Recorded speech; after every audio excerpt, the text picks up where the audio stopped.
சீன ஜனாதிபதி ஷி ஜின்பிங்கின் அழைப்பின் பேரில் சீனாவிற்கு உத்தியபூர்வ விஜயம் மேற்கொண்ட ஜனாதிபதி அனுரகுமார திசாநாயக்க இன்று சீன நேரப்படி காலை 10:25 மணியளவில் சீனாவின் பீஜிங் சர்வதேச விமான நிலையத்தை சென்றடைந்தார். அங்கு சீன பிரதி வெளியுறவு அமைச்சர் சென் சியாண்டோன் வரவேற்றதோடு சீன ராணுவத்தின் முழு ராணுவ மரியாதையுடன் ஜனாதிபதிக்கு வரவேற்பு அளிக்கப்பட்டது. ஜனாதிபதி அனுரகுமார திசாநாயக்க பயணித்த பாதையின் இருமருங்கும் இரு நாடுகளின் தேசிய கொடிகளால் அலங்கரிக்கப்பட்டிருந்தன. இந்த உத்தியபூர்வ விஜயத்தின் போது தொழில்நுட்பம் மற்றும் விவசாய மேம்பாடு, வறுமை ஒழிப்பு ஆகியவற்றை நோக்கமாக கொண்ட பல கள பயணங்களிலும் பல உயர்மட்ட வணிக கூட்டங்களிலும் ஜனாதிபதி பங்கேற்க உள்ளார். இந்த விஜயத்தின் போது இரு நாடுகளுக்கும் இடையே பல புரிந்துணர்வு ஒப்பந்தங்கள் கைச்சாத்திட திட்டமிடப்பட்டுள்ளன. வெளியுறவு, வெளிநாட்டு வேலைவாய்ப்பு மற்றும் சுற்றுலா அமைச்சர் விஜித ஹேரத், போக்குவரத்து மற்றும் நெடுஞ்சாலைகள், துறைமுகங்கள் மற்றும் சிவில் விமான போக்குவரத்து அமைச்சர் பிமல் ரத்நாயக்க, இலங்கைக்கான சீன தூதுவர் ஷி ஜின்ஹோங், சீனாவுக்கான இலங்கை தூதுவர் மஹிந்த ஜெயசிங் ஆகியோரும் இந்த விஜயத்தில் பங்கேற்றனர். எதிர்வரும் வரவு செலவு திட்டத்தில் அரசு ஊழியர்களின் சம்பளம் நிச்சயமாக அதிகரிக்கப்படும் என தொழிலாளர் பிரதி அமைச்சர் மஹிந்த ஜெயசிங்க தெரிவித்துள்ளார். மகரகம பிரதேசத்தில் நேற்று இடம்பெற்ற நிகழ்வொன்றில் கலந்து கொண்டு உரையாற்றும் போதே அவர் இவ்வாறு தெரிவித்தார். 2021ஆம் ஆண்டு ஆசிரியர்களின் போராட்டத்தினால் பெருமளவிலான ஆசிரியர் பிரச்சினைகளுக்கு தீர்வு காண முடிந்ததாகவும் அதன் பலனாக 3/2 அதிகாரம் கொண்ட அரசாங்கம் வீட்டுக்கு அனுப்பப்பட்டு தற்போதைய ஜனரஞ்சக அரசாங்கம் உருவாக்கப்பட்டது எனவும் தெரிவித்தார். அடுத்த மாதம் முதல் டிஜிட்டல் அடையாள அட்டையை வழங்குவதற்கு எதிர்பார்ப்பதாக டிஜிட்டல் பொருளாதார பிரதி அமைச்சர் எரங்க வீரரத்ன தெரிவித்துள்ளார். இன்று நடைபெற்ற ஊடகவியலாளர் சந்திப்பில் கலந்து கொண்டு கருத்துரைத்த போதே அவர் இதனை குறிப்பிட்டார். அத்துடன் அடையாள அட்டைகளை பெறுவதில் ஏற்கனவே குறிப்பிடத்தக்க தாமதம் ஏற்பட்டுள்ளதால் இந்த மாதத்திற்குள் பணிகளை நிறைவு செய்ய உத்தேசித்துள்ளதாகவும் அவர் மேலும் தெரிவித்துள்ளார். வடக்கு கிழக்கில் குடிபரம்பலை மாற்றும் செயற்பாடுகள் வேகமாக முன்னெடுக்கப்பட்டு வரும் நிலையில் தமிழகத்தில் தங்கியிருக்கின்ற அகதிகள் தாயகம் திரும்புவது அவசியமாகும் என தமிழரசு கட்சியின் மட்டக்களப்பு மாவட்ட நாடாளுமன்ற உறுப்பினர் ரா சாணக்கியன் தெரிவித்துள்ளார். சென்னையில் நடைபெற்ற அயலக தமிழர் மாநாட்டில் பங்கேற்பதற்காக சென்றிருந்த சாணக்கியன் அயலக தமிழர் நலன் மற்றும் மறுவாழ்வுத்துறை ஆணையர் ப. கிருஷ்ணமூர்த்தி மற்றும் ஐநா அகதிகள் நிறுவன அதிகாரிகள் உள்ளிட்டவர்களை சந்தித்து உரையாடிய போதே இவ்வாறு கூறியுள்ளார். தமிழகத்தில் தங்கியுள்ள இலங்கை அகதிகளை மீண்டும் அவர்களின் தாயத்திற்கு அழைத்து வந்து மீள் குடியேற்றம் செய்வதற்கான முன்னோடி திட்டம் ஒன்று விரைவில் முன்னெடுக்கப்பட உள்ளது. எனினும் அவர்களை ஒட்டுமொத்தமாக நாட்டுக்கு மீள அழைத்து வரும் போது அவர்களுக்கான அடிப்படை வசதிகள் உள்ளிட்ட இதர விடயங்களை முன்னெடுப்பதில் சிக்கலான நிலைமைகள் உள்ளமையால் முன்னோடி திட்டம் ஒன்றை முன்னெடுப்பது பொருத்தமானது என்று கருதுவதாகவும் சாணக்கியன் குறிப்பிட்டுள்ளார். வடக்கு கிழக்கிலிருந்து அசாதாரண சூழல்களில் வெளியேறி சென்றிருந்த தமிழ் மக்கள் தமிழகத்தில் அகதிகளாக தங்க வைக்கப்பட்டுள்ளனர். அவர்களை அவர்களது சொந்த நிலங்களில் குடியேற்றுவதற்கு நடவடிக்கைகள் எடுக்கப்பட வேண்டியது அவசியமாகும். குறிப்பாக வடக்கு கிழக்கில் குடிபரம்பலை மாற்றும் செயற்பாடுகள் வேகமாக முன்னெடுக்கப்பட்டு வரும் நிலையில் தமிழகத்தில் தங்கியிருக்கின்ற அகதிகள் தாயகம் திரும்புவது அவசியமாகும் என்று சாணக்கியன் வலியுறுத்தியுள்ளார். அதற்கு குறித்த அதிகாரிகள் சாதகமான சமஞ்சியை வெளிப்படுத்திய நிலையில் வடக்கு அல்லது கிழக்கு மாகாணத்தின் குறித்த பகுதியொன்றில் 25 முதல் 30 குடும்பங்களை முதலில் தாயகத்திற்கு வரவழைத்து மீள் குடியேற்றி அவர்களுக்கான வசதிகளை ஏற்படுத்தி கொடுக்கும் யோசனைக்கும் சம்மதத்தினை வெளியிட்டுள்ளனர். இவ்வாறான நிலையில் விரைவில் முதற்கட்டமாக தமிழகத்திலிருந்து ஒரு தொகுதி குடும்பங்கள் அழைத்து வரப்படுவதற்கு எதிர்பார்ப்பதாக சாணக்கியன் நம்பிக்கை வெளியிட்டுள்ளார்.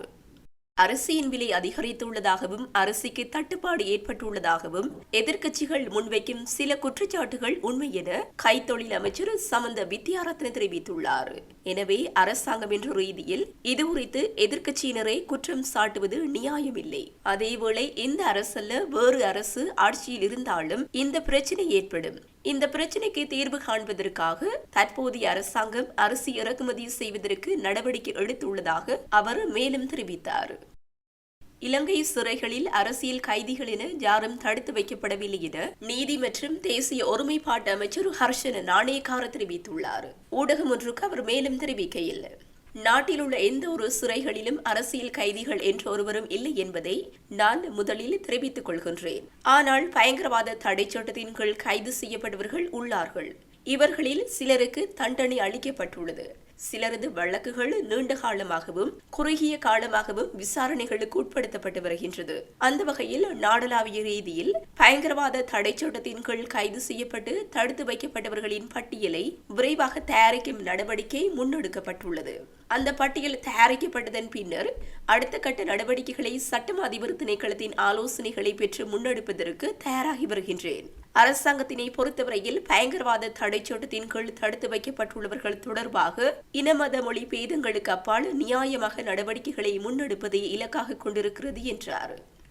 முன்னாள் ஜனாதிபதி கோட்டாபய ராஜபக்ச காலத்தில் ஜனாதிபதி ஊடக பிரிவில் பாரிய முறைகேடுகள் நடைபெற்றுள்ளதாக ஜனாதிபதி ஊடக பிரிவின் முன்னாள் பணிப்பாளர் நாயகம் தனுஷ்கர் ராமநாயக்க தெரிவித்துள்ளார்.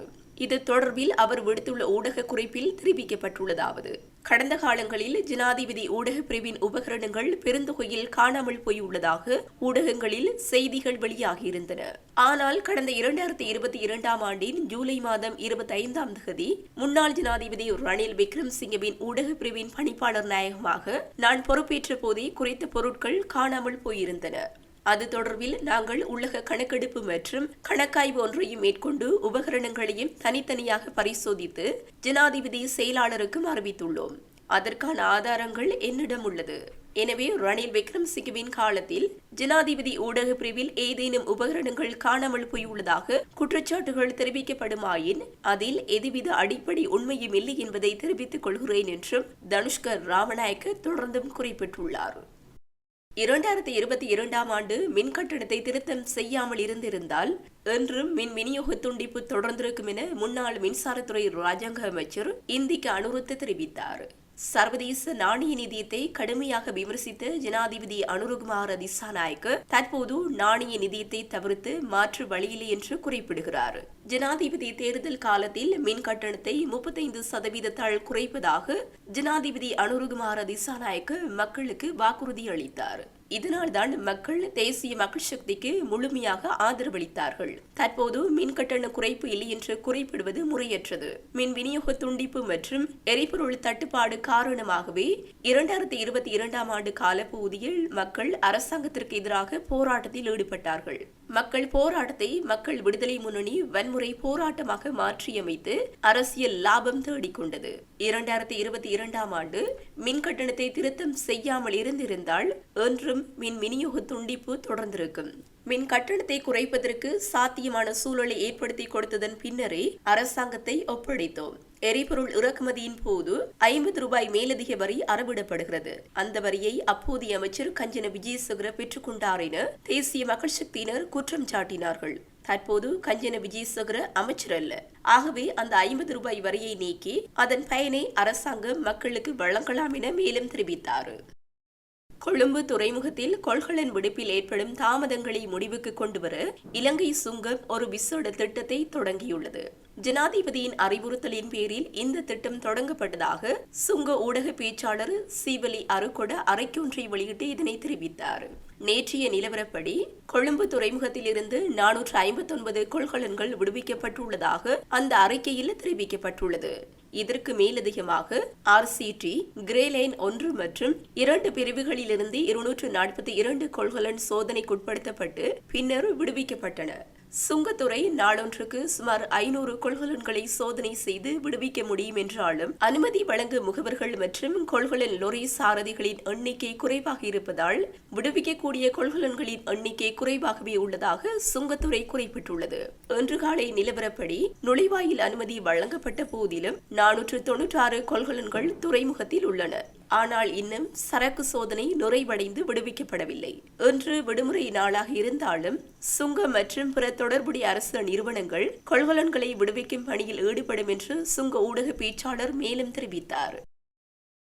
வாகன இறக்குமதி செலவு உயர்வடைந்தால் மத்திய வங்கியின் வெளிநாட்டு கையிருப்பில் பற்றாக்குறை ஏற்படும். வாகன இறக்குமதி திட்டமிட்ட வகையில் முன்னெடுக்கப்பட வேண்டும். இல்லையில் மீண்டும் பொருளாதார நெருக்கடி தோற்றம் பெறும் என பேராதனை பல்கலைக்கழகத்தின் பொருளாதார துறையின் சிரேஷ்ட பேராசிரியர் வசந்த அத்துகோரல் தெரிவித்துள்ளார். வாகன இறக்குமதி தொடர்பில் கருத்து தெரிவிக்கும் போதே அவர் மேற்கண்டவாறு குறிப்பிட்டார். தொடர்ந்தும் தெரிவிக்கையில், புதிய வரி திருத்தத்திற்கு அமைய வாகனத்தின் கொள்வனவு விலை உயர்வடையுமா என்ற சந்தேகம் பொதுமக்கள் மத்தியில் காணப்படுகிறது. பாரியதொரு மாற்றம் ஏற்படும் என்று குறிப்பிட முடியாது. ஏனெனில் வாகன இறக்குமதியின் போது கடந்த காலங்களில் நடைமுறைப்படுத்தப்பட்ட வரி கொள்கைக்கு அமைவாகவே வரி திருத்தம் செய்யப்பட்டுள்ளது. எவ்வாறாயினும் இலங்கையின் சந்தையில் தனித்த விலை காணப்படுகிறது. 2019 மற்றும் 2020 ஆண்டு காலப்பகுதியில் இறக்குமதி செலவு 20 பில்லியனை காட்டிலும் அதிகளவில் காணப்பட்டது. வட்டி வீதம் மிகவும் குறைவான மட்டத்தில் காணப்பட்டமை அதற்கு பிரதான காரணியாகும். நாட்டில் மீண்டும் அவ்வாறான நிலை தோற்றம் பெற்றுள்ளது. வட்டி வீதம் மிகவும் குறைவான மட்டத்தில் காணப்படுகிறது. நாட்டின் தேவையை கருத்தில் கொள்ளாமல் வாகன இறக்குமதிக்கு அனைவருக்கும் வாய்ப்பளித்தால் பெருமளவானோர் கடன் பெற்று வாகனங்களை இறக்குமதி செய்ய முற்படுவார்கள். அதனால் வெளிநாட்டு கையிருப்பு நாட்டை விட்டு வெளியேறும். இறக்குமதி செலவு உயர்வடையும்.